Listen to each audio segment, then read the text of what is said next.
Frères et sœurs, Marie, reine de la paix, toujours en décembre 2011, avait donné un beau message à Sulema. Donc, c'est une messagère du Canada pour ceux qui ne la connaissent pas. Voici le tome 2 pour ceux qui ne connaissent pas encore ces tomes. Il y a 3 tomes. Je viens vous préparer à cet événement, l'illumination des consciences. C'est un événement, bien sûr, qui est important, que chaque âme va vivre, qu'on le veuille ou qu'on ne le veuille pas. C'est par la volonté divine qu'on va vivre cet événement particulier, avant que l'Antéchrist ne paraisse sur terre comme un grand pacificateur. Donc, le 14 décembre 2011, la Vierge Marie, reine de la paix, c'est comme ça qu'elle se nomme auprès de Sulema, dans ce message, elle nous dit: voici venir le jour où votre Seigneur et votre Dieu sera devant vous tous. Ne pensez pas qu'il est en retard, non mes enfants, dans sa grande bonté. Il attend le retour des dernières brebis au bercail. Cependant, l'heure approche où la porte sera fermée. Profitez de ce dernier temps de la miséricorde divine, convertissez-vous, revenez au Seigneur avec un cœur plein d'amour et de reconnaissance pour tant de bienfaits reçus. Rappelez-vous combien de fois il vous a protégé, vous a guidé et vous a pris dans ses bras quand vous étiez accablés par tant de souffrances. Mes enfants, exultez de joie, car bientôt vous le verrez dans la splendeur de sa gloire. Et là, elle fait référence à l'Apocalypse, chapitre 12, verset 15. Persévérez dans l'attente, vous ne serez pas déçus.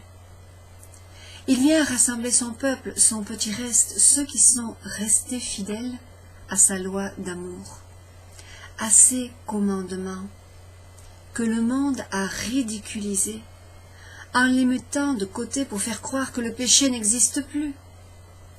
Pour eux, tout est permis, tout est normal, c'est l'évolution du modernisme. Il faut s'adapter aux tendances du monde, il faut suivre la mode au détriment de la vie spirituelle. Il n'y a plus de place pour le spirituel, on a laissé toute la place aux convoitises de la chair, du monde et du démon. Voyez-vous combien d'âmes courent à leur perdition? On ne croit plus en Dieu le Père, le Créateur. On continue à le ridiculiser, à le blasphémer, et le temps passe. L'heure approche où la voix se fera entendre: c'est assez, et la porte sera fermée. Priez, priez, priez pour recevoir la grâce de la persévérance finale. Restez fidèles à la grâce, mettez en pratique les commandements et ainsi, au moment venu, quand l'heure sonnera, exultez de joie. Car le Seigneur vient sauver son peuple. Voilà, frères et sœurs, la Vierge m'a dit, nous rappelle combien d'âmes courent à leur perdition. Mais il nous disait à Fatima que beaucoup d'âmes vont en enfer parce que personne ne prie pour elles ou ne se sacrifie pour elles. Donc, prions pour ces âmes, récitons les croisades de prière, comme nous demande le docteur Kelly Boring, qui est un expert en prophétie biblique et prophétie aussi des derniers temps, toutes les prophéties contemporaines. Prions, sacrifions-nous tous les sacrifices qu'on peut offrir à la Sainte Vierge pour l'aider à sauver les âmes. Un tout petit sacrifice, et la Vierge Marie prend une âme qui est dans la boue et l'amène à la lumière. Elle mène chaque âme à son divin Fils, comme le Fils mène chaque âme au Père, pourvu que la personne le veuille librement. Donc prions, prions beaucoup pour sauver toutes les âmes. Il faut qu'aucune âme se perde. Dieu veut que toutes les âmes soient sauvées. Il veut que toutes les âmes arrivent au repentir, parce qu'il est amour, parce qu'il est Père. Et il disait un jour à Mère Eugenia Ravasio, et ses messages ont l'imprimatur de l'Église catholique, eh bien, il lui disait que si on l'appelait ne serait-ce qu'une seule fois de son nom de Père, eh bien, il ne va pas permettre que notre âme soit perdue. Alors, appelez Dieu Papa, parce que Dieu le Père, c'est un Papa plein d'amour. Plein d'amour. Personnellement, je l'ai entendu un jour.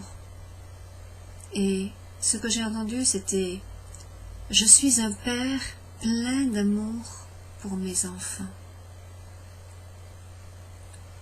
Plein d'amour pour mes enfants. Qui va comprendre l'amour du Père pour ses enfants? Il a donné son Fils. Jésus, 5480 coups pendant sa douloureuse passion.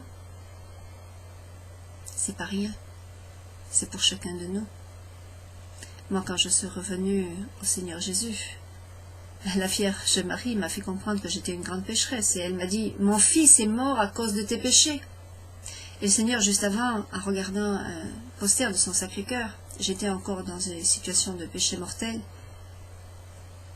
Et le Seigneur me disait, mes saintes plaies te sauveront. Et c'est là que j'ai commencé à méditer la passion.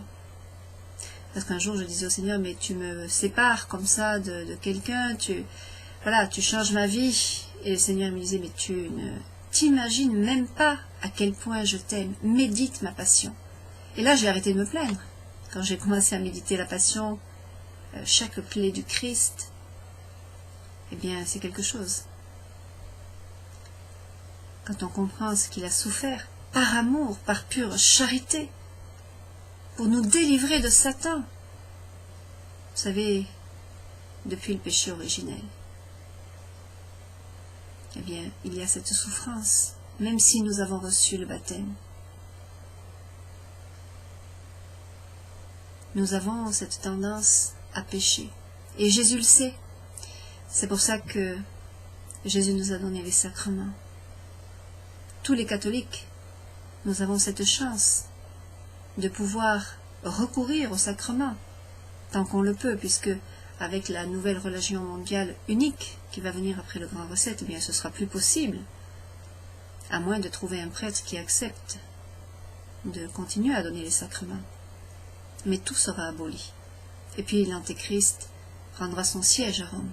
Vous connaissez le secret de la Salette. Rome deviendra le siège de l'Antéchrist. Et cette grande tribulation va durer un peu moins de 3 ans et demi.